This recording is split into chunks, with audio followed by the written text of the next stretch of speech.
2006년에서 2007년도까지 넘어가는 그런 장세도 연출이 될 수 있다고 생각합니다. 그래서 우리가 리스크 관리를 하는 시점은 이번에도 분명히 그런 모멘텀이 내년, 내후년까지 한 3년 동안 이어질 거라 생각합니다. 이렇게 PBR을 보고 매매할 때가 훨씬 더 승률이 높습니다. 지금 이번 시장이 지난 고점을 벗기는 그런 강세장이 올 거라고는 전혀 생각하지는 않습니다. 지금 시장이 참 강하다라는 걸 느끼는 게 미국에서 불과 몇 개월 전, 2, 3개월 전만 해도 연준은 파월 의장이 혹은 연준 위원들이 네. 이런 매파적인 발언을 했다 하면은 바로 무너졌던 게 미국 증시였는데 요즘은 잘 버텨요. 지금 파월의 또 FOMC 이후에 또 이런 여러 가지 이야기들 네. 이걸 보더라도 뭐 소위 디스인플레이션이라는 단어에 더 집중하지 네. 금리 인상 또 오래 할 거야, 더 높이 할 수 있어. 이 말은 묻히는 것 같아요. 그러니까요. 저도 작년에 페드가 이제 금리 인상을 시작했을 때 최근에 20년 동안 보면 페드는 25bp씩만 인상을 했었잖아요. 베이비 스텝으로만 했었는데 3월 달에 베이비 스텝으로 시작하다가 나중에 50bp 하다가 75 하다가 그런 부분에 있어서 그동안에 금리 인상이 시작될 때는 오히려 주식을 사야 되는 그런 부분이 페드가 과거와는 달리 더 호키시하게 매파적으로 금리를 올리면서 시장도 무너졌었던 거고 그 부분에 있어서 지금은 완전히 이제 반대 현상이 일어나고 있죠.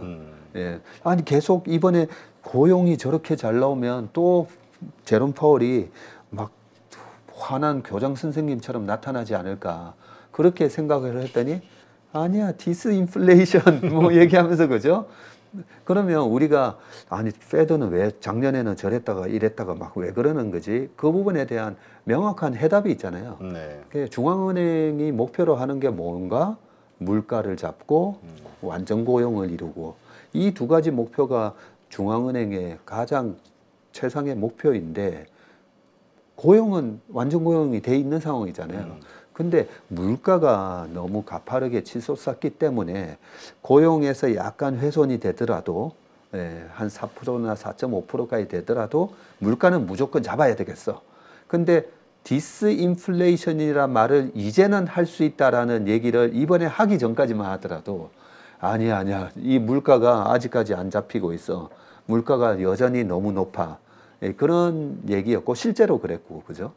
그런데 지금은 이제는 물가가 잡히고 있거든요. 그래서 디스인플레이션, 물가 상승이 둔화되는 이제 초기 국면이기 때문에 지금 완전 고용 상황에서 우리가 여기서 작년에 보였던 것처럼 무리하게 뭐 여기서 50, 75 올리고 그런 일은 없을 거다라고 얘기를 해주고 있기 때문에 올해 시장을 되게 안 좋게 보신 분들은 물가가 안 잡히니까 계속 금리를 5.5, 6 또는 7%까지 올리면 시장이 이제 망가진다는 거였잖아요.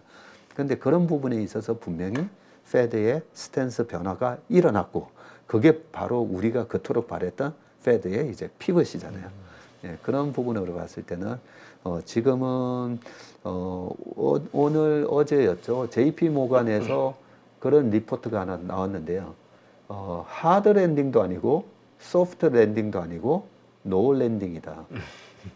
그래서 노 랜딩이라는 뭐냐면 결국은 경기가 이제 하강하는 걸 랜딩이라고 하면서 이렇게 확 떨어지느냐 네. 아니면 진짜 소프트 랜딩 하느냐 부분이었는데 JP 모간에서 경기 너무 좋고 그죠? 일자리가 지금 그렇죠. 풍부하고 사람을 뭐 빅테크는 해고시켜도 여전히 서비스 업종에서 많은 사람을 채용하고 있고 그러니까 경기 하강이 없는 거 없을 수도 있다라는 거죠.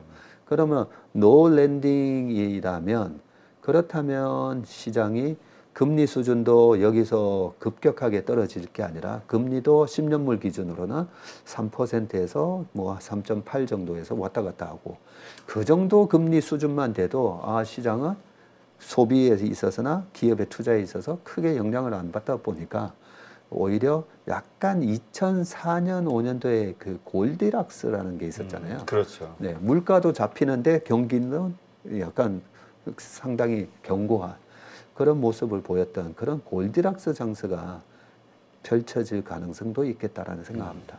근데 또 한편으로는 네. 저 오늘 아침에 그 미국에서 나온 뉴스 보니까 이런 랠리가 오면 보통 100% 올랐어. 뭐 이런 기사들이 나오더라고요. 전문가들의 또 이야기가 나오고. 네. 그러다 보니까 이것도 갑자기 이거 네. 고점 징후 아니야? 뭐 이런 걱정도 되긴 하더라고요. 이렇게 모두가 좋다고 할 때가 안심을 할 때가 또 이거 위험해지는 거 아닌가? 네. 그런데 우리가 지금 뭐 생각해볼 리스크는 없을까요? 있죠. 그래서 제가 지금 이번 시장이 지난 고점을 벗기는 그런 강세장이 올 거라고는 전혀 생각하지는 않습니다. 그런데 우리가 페드가 이제 금리 인상을 어쨌든 뭐 5월이 됐든 네. 이제는 이번 3월에서 멈출 건지 아니면 5월에 멈출 건지 그 부분만 차이가 있는데 금리를 멈추고 나서 주가가 그동안에 어떤 현상을 보였는지 최근에 케이스를 보면 2019년도에도 상반기 때 금리를 딱 멈추고 나서부터 주가가 오르기 시작했었고요. 네. 금리를 멈추거나 내리면 이제 주가가 더 박살난다 이렇게 얘기하시는 분들도 있는데 일단 2019년만 하더라도 금리를 멈추고 나서 시장이 나쁘지 않았다는 거. 그리고 2006년도에도요. 2006년 상반기까지 25bp씩 17번 올리고 나서 6점 그때 5.25였네요. 예, 정책금리가 5.25에서 딱 멈췄더니 2006년부터 하반기부터 2007년도에 그때도 이제 많은 분들이 이제 시장이 망가진다라고 얘기했음에도 불구하고 2007년도에 그 1400에서 우리나라 지수가 2100까지 올라가게 됩니다. 네. 그래서 그때 이제 시장을 비관적으로 막 얘기하셨던 분들이 되게 고생하셨었는데 2006년에서 2007년도까지 넘어가는 그런 장세도 연출이 될 수 있다라고 생각합니다. 그래서 우리가 리스크 관리를 하는 시점은 최소한 이번에 페드가 금리 인상을 멈추고 시장의 랠리가 어느 정도 일어나는지를 보고 그러고 나서 해도 늦지 않다라고 생각합니다. 그렇군요. 그러니까 이런 좋은 환경이 되다 보니까 이제 좀 이렇게 뭐랄까 냉소적으로 이 주식 시장을 바라보던 분들이 뭐야 이거 좀 이상하네 자꾸 이런 생각이 들면서 지금이라도 사야 되나 이런 고민을 하기 시작한단 말이죠. 이미 물려서 어쩔 수 없는 분들이 아마 그렇다 치지만 새로 살려고 하는 분들 이런 분들이 지금 사도 될까? 혹은 또 이 혹시나 또 고점에 물리는 건 아닐까 이런 걱정하고 있거든요. 어떻게 조언을 할 수 있을까요? 네. 저희 회사에 요즘 거의 뭐 3분에서 많이는 한 10분까지 매일 찾아오셔서 물으시는 게 딱 그 질문입니다. 네, 지금 사도 되는가? 그런데 자세히 한번 보시면 주식이 삼성전자부터 저 밑에 있는 주식까지 똑같이 올랐다가 똑같이 떨어졌다가 이러지는 않지 않습니까? 그렇죠? 네, 대형주가 무거웠을 때는 중소형주 랠리도 있었었고요. 그래서 지수 자체는 2450 뭐 이러면 되게 너무 많이 오른 거 아닌가 이럴 수는 있는데 종목별로 보면 이제 바닥에서 바닥을 치고 이렇게 고개를 드는 그런 종목들이 너무 많습니다. 예, 그리고 밸류에이션으로 따져봐도 이 주식은 22만 원짜리가 최소 28만 원, 35만 원 가겠네 이런 느낌이 드는 주식들이 많기 때문에 그런 부분에 있어서도 아직 살 주식은 되게 많다. 제가 그 시장을 재작년에 뭐 저희가 이제 자금 안 받습니다 했을 때 대형주 중에 살 게 없는 거예요. 네. 저희가 이제 대형주 중심을 하다 보니까 대형주 중에 너무 밸류에이션들이 다 목에 차서 살 게 없는 시장이 위험한 시장이고요. 지금처럼 돈이 이 종목도 사고 싶고 저 종목도 사고 싶고 이럴 때는 시장이 잘 안 빠지고 아직까지 종목별로 보면 시장을 보는 게 아니라 종목별로 뜯어보면 100% 올라간다고 했을 때 이제 15% 정도 오른 그런 느낌입니다. 네. 근데 또 지금 우리 PER 기준으로 우리 증시를 평가하는 분들 가운데는 뭐 이제 PER 13배 정도 평균 되지 않았냐. 그러니까 이제 적당한, 그러니까 싸지는 않다 더 이상. 이런 의견을 가지신 분들도 있더라고요. 네. 그 부분 좋은 질문을 해주셨는데 참 우리가 삼성전자 하이닉스가 시가총액 저 위에 있잖아요. 그렇죠. 네. 전형적인 반도체 기업은 사이클 기업이지 않습니까? 그죠? 근데 삼성전자 하이닉스뿐만 아니라 LG화학, 롯데케미칼, 대한유화 등등 해가지고 우리나라에는 이 경기순환형 그런 기업이 되게 많습니다. 되게 많은데 PER을 그러면 어떨 때 매수하고 어떨 때 매도해야 되냐면 이익이 안 나올 때 이익이 안 나오니까 주가 대비 이익이 적으니까 PER이 높잖아요. 그렇죠. 예, 그래서 그 반도체도 고포에 사서 이익이 왕창 나올 때 저포에 파는 거잖아요. 그래서 지금 이익을 가지고 PER로 우리나라 PER이 지금 12배, 13배니까 요런 얘기가 정확하게 2008년 금융위기 때도 있었고요. 그때도 우리나라의 순이익이 반토막이 나면 PER이 아직까지도 높네? 지수가 반토막이 났는데도 여전히 PER이 높아라는 얘기를 하시는데 요즘에도 또 똑같은 얘기가 나오더라고요. 네.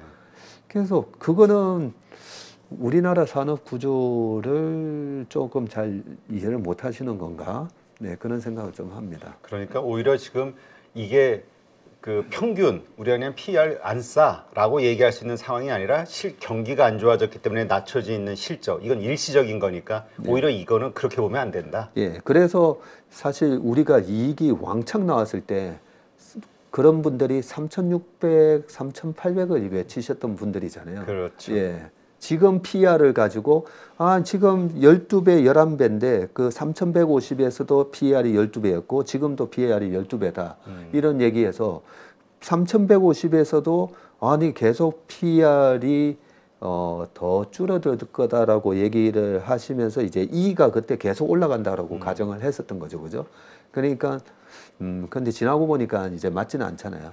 그래서 우리나라는 제가 늘 말씀드리지만 PER이 아니라 PBR로 매매하는 시장이다라고 늘 말씀드리고 그래서 삼성전자도 PBR 1.1에 사서 2.1 그리고 하이닉스는 0.9에 사서 1.6 이렇게 PBR을 보고 매매할 때가 훨씬 더 승률이 높습니다. 그러면 그 PBR로 이렇게 계산하셨을 때 그 정상화 다른 나라가 됐든 아니면 우리 정상적인 상황으로 놓고 봤을 때 어느 정도의 상승룸이 있다고 보세요? 네, 좋은 질문이신데요. 그 PBR로 봤을 때 이번에 3,300을 갔을 때요. 우리나라 PBR이 1.3 정도 갔고요. 2007년도 펀드 열풍이 불었을 때 있잖아요. 네. 그때는 우리나라 PBR이 1.9까지 갔었습니다. 아, 네. 그 1.9까지 가게 된 이후에는 당시에 우리나라 그 전체 상장사의 ROE가 막 10%가 넘어가고요. 실제로 이익이 많이 나왔었습니다. 중국 인프라 사이클 때문에. 그래서 이익이 많이 나오면 PER이 낮아지면서 계속 이제 매수세가 들어오면서 PBR이 높아지기도 하거든요. 그런데 지금 정도의 이익이 나오는 수준에서 이번에도 올라가면 얼마까지 올라갈까? 그래서 저는 보기보다 제가 보수적이거든요. 그래요? 하도 이렇게 작년 하반기에 안 좋을 때 저 사람 자꾸만 나와서 사야 된다, 사야 된다해서 되게 공격적으로 보이시겠지만 저 되게 보수적인 사람입니다. 그 안전할 때 이제 매수를 하고 조금만 이제 어깨 정도만 돼도 저는 이제 팔고 나올 정도로 좀 보수적인 플레이를 하는데 이 PBR 1배가 얼마냐면요. 2,700입니다. 아, 그래요? 네. 그래서 PBR 100까지는 이제 금리도 떨어지고 지금 제롬 파월이 이번에 그랬거든요. 올해 3% 미만으로 떨어질지는 모르겠지만 내년 가면 2%대 볼 것 같다라고 얘기했지 않습니까? 네. 그러면 이제 뭐 1년 정도 남은 거거든요.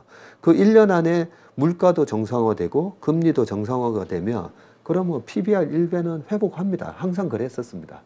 그래서 이번에 2,700을 보고 2,500 밑에서는 여전히 10%를 벌 수가 있는데 우리가 너무 타이밍을 노리다가 2,700을 가잖아요. 그렇죠. 700을 가면 할 게 없어져요. 저 같은 사람은 야 2,700 넘어가면 고객 자금을 이번에는 이제 안 받아야 되나 이런 생각까지 할 정도로 그래서 우리가 철저하게 쌀 때 사는 게 참 중요하고 그런 의미에서 2월이 됐든 3월이 초가 됐든 어쨌든 조정이 있으면 2,450 밑에서는 조금 적극적으로 매수하시는 게 좋을 거다 생각합니다. 그렇군요. 조금 전에 이제 그 2008년도 이후에 예. 중국의 그 사이클 산업으로 인해서 우리가 확 좋았던 경제가 말씀을 하셨는데 지금도 중국의 그 리오프닝에 대한 그 수혜 이걸 우리가 낙수 효과를 좀 크게 받지 않겠냐 기대를 하고 있거든요. 그로 인해서 관련된 리오프닝주들이 좀 올랐고. 네. 근데 또 그렇지 않을 것이다. 이번에는 그때와는 다르다라고 주장하시는 분들도 있어요. 우리 전무님은 어떻게 보시는지 궁금해요.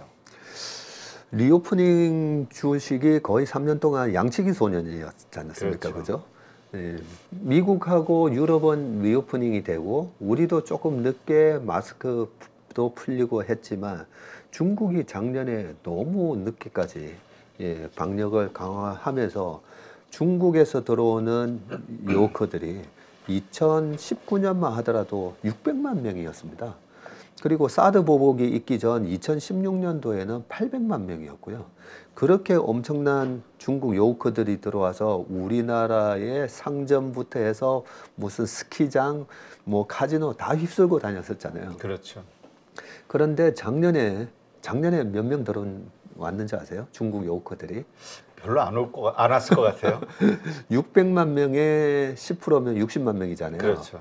작년에 23만 명 정도 들어왔다고요. 와, 그러면 진짜 안 왔네요. 예, 그래서 우리나라에 지금 보면 호텔들 많이 망했잖아요.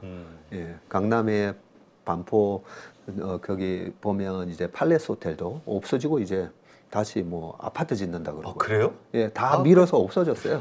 회사가 그 근처에 있어가지고 바로 옆에 있었어가지고 예. 자주 그 커피숍 이용했었는데. 그 지금 호텔 뭐 많이 이제 망했는데 2015년, 16년도만 하더라도 그때 아예 건물을 호텔로 막 바꾸고 그랬죠. 예, 리모델링 한다고. 리모델링 한다고 그랬지 않습니까? 그러면 요커들이 과연 안 돌아올까? 예, 저는 어떤 근거로 이번에는 안 돌아온다고 하는지는 사실 잘 모르겠는데요.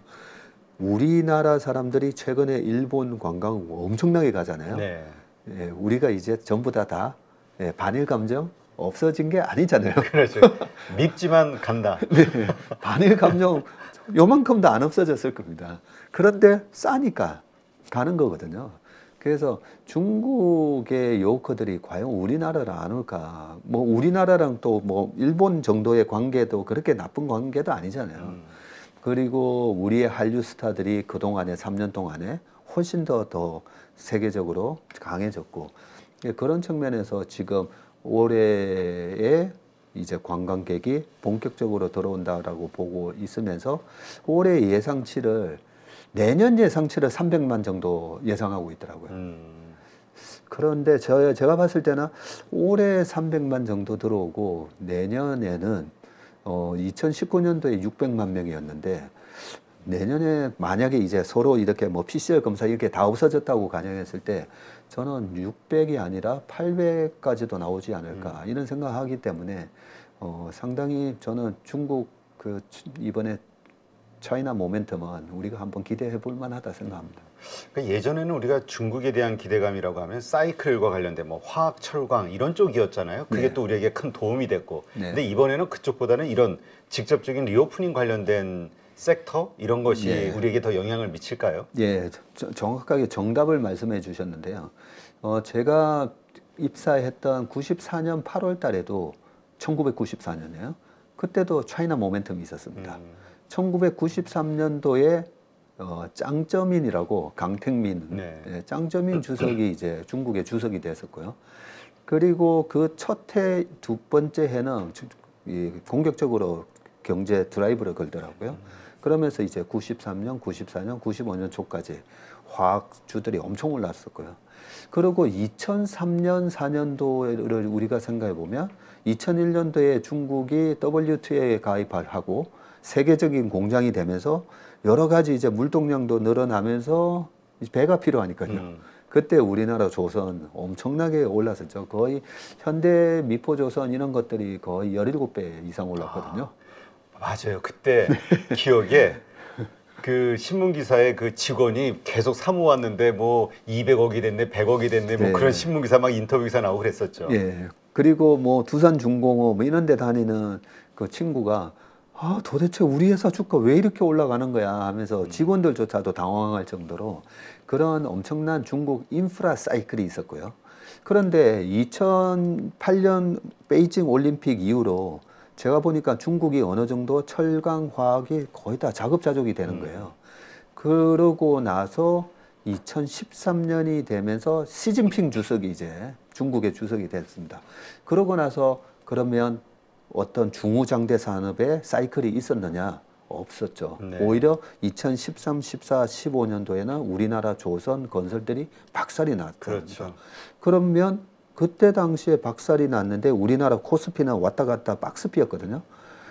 조선주들이 예를 들면 삼성 엔지니어링이잖아요. 해외 플랜트 만드는 삼성 엔지니어링이 그때 당시에 마이너스 95%가 납니다. 와, 어마어마하게 예. 폭락했네요. GS 건설 저기 홍대 근처에 예전에 사무실 그렇죠. 있었잖아요. 네. 거기 이름이 뭐였죠? 합정역에 있는 메트로폴리탄인가 뭐 그는 GS 건설에서 지은 거기 미분양이 80%였고요. 아, 그래요. 네, GS 건설의 해외 플랜트 사업부가 전부 적자가 나다 보니까 GS 건설도 야 저러다가 망하는 거 아닌가? 라는 생각이 들 정도로 그렇게 중후장대 산업이 박살이 날 때 오리온 그리고 카지노 뭐 KTNG 같은 뭐 면세에서 파는 그리고 호텔 신라 중국 소비재 관련된 주식들이 그 중후장대 산업이 박살이 나는 거에 반해서 오히려 얘네들이 뭐 주가가 7배, 10배씩 올라가면서 엄청난 중국 소비 사이클이 왔었습니다. 그렇죠. 화장품도 그때 그랬죠. 그때 화장품이 뭐 완전히 날라가고 아모레 퍼시픽이 떼돈을 벌다 보니까 여기 용산에다가 이제 사옥도 짓고 네, 그랬던 시절이었기 때문에 이번에 그러면 2023년도에 저는 분명히 차이나 모멘텀이 있다고 보거든요. 네. 이 차이나 모멘텀은 중후장대 산업, 석유화학이나 이런 거에서 올까 아니면 또 소비에서 올까라고 보면 소비에서 온다라고 생각합니다. 예, 그래서 이번에 소비에서 잘 봐야 되는데 여기서 이제 중요한 점이에요. 과거의 소비 트렌드를 봤더니 2010년 전까지는 중국의 이제 소득 수준이 낮다 보니까 그렇죠. 우리나라 이마트에서 옛날에 팔았던 뭐 7,000원짜리 면티 파는 베이직 이런 옷들 그리고 미샤 화장품 예, 그런 것들이 이제 많이 팔렸었다면 2015년 전후를 지나가면서는 아모레 퍼시픽의 이제 설화수 막 10만 원 넘어가는 거 있잖아요. 고급 제품 브랜드들. 네, LG 생활건강의 후 막 이런 거예요. 소득 수준이 이제 많이 높아지고 그리고 상해나 꽝조만 하더라도 중국의 1인당 그 GDP가 뭐 거의 뭐 한 10,000불일 때 상해나 꽝조는 35,000불 이러거든요. 아, 완전히 그냥 선진국이에요. 거기는. 그러네요. 예, 그런 소비자가 1억 명이나 됩니다. 이 머리 숫자에는 당할 수가 없네요. 그런 1억 명이 바로 우리나라 옆에서 한국 화장품 이게 좋아 하면서 고급 화장품을 막 이제 사다 보니까 그런 약간 고급 화장품에서 이제 모멘텀이 있었다면 그래서 이번에 보실 때 너무 이제 저가 우리나라에서 저가 제품에서 중국 소비 모멘텀을 찾기보다는 약간 고가 제품에서 중국의 부자들이 어떤 제품을 사는지 그 부분을 올해 내내 저희는 2015년도에도 저희 직원들을 계속 면세점을 보냈었어요. 아, 그래요? 예, 저희 회사에 이제 중국 직원도 있기 때문에 그 힌덴버그 그 리서치 그 예. 공매도 하는데 거기가 그런다며 회사 앞에 가가지고 카운터까지 다 예, 그런다고 실- 하는데 실제 현장 조사를 하셨네요. 예. 예. 그래서 저희는 그 공매도는 하지 않고요. 소비자들이 뭘 많이 사는가 해서 그렇죠. 계속 그 신라호텔에 면세점에 보내서 어떤 화장품 사는지 보고 오라고. 네, 그렇게 하고 저 중국에 보면 이제 뭐 징동닷컴도 있고 알리바바에서 하는 거 뭐 여러 가지가 있지 않습니까? 그렇죠. 거기 실제로 들어가서 화장품이 얼마 만에 완판되는지 그 완판되는 개수까지 저희가 이제 다 체크하면서 투자를 했었는데 이번에도 분명히 그런 모멘텀이 내후년까지 한 3년 동안 이어질 거라 생각합니다. 네. 그러니까 지금 많은 분들이 화학주 이제 좀 올라갈 거야. 이제 좀 뭐 보통 기대하는 게 3월 양해 끝나고 나서 경기 부양 본격적으로 나오면 네. 화학주, 철강주 좀 올라갈 거야라는 기대하신 분들도 있는데 네. 이거보다는 방향이 좀 바뀌어야 될 필요가 있겠네요. 예. 그 화학 쪽도 사실은 조금 좋게는 봅니다. 이번에 유가가 떨어지면서 이제 원재료비가 이제 확 떨어지거든요.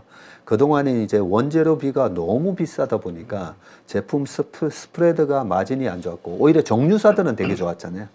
그래서 그런 게 역전이 되기 때문에 화학주 쪽도 약간의 상승은 있을 거다라고는 생각하는데 우리가 20%, 30%짜리를 먹으러 들어갈 거냐, 200%, 300%짜리를 먹으러 들어갈 거냐는 차이에서는 소비주 쪽에서 200~300%짜리가 나온다고 봅니다. 거기에서 말씀처럼 뭐 진짜 현장 조사가 됐든 네. 그들의 패턴을 자꾸 조사하면서 답을 찾아야겠군요. 네. 네.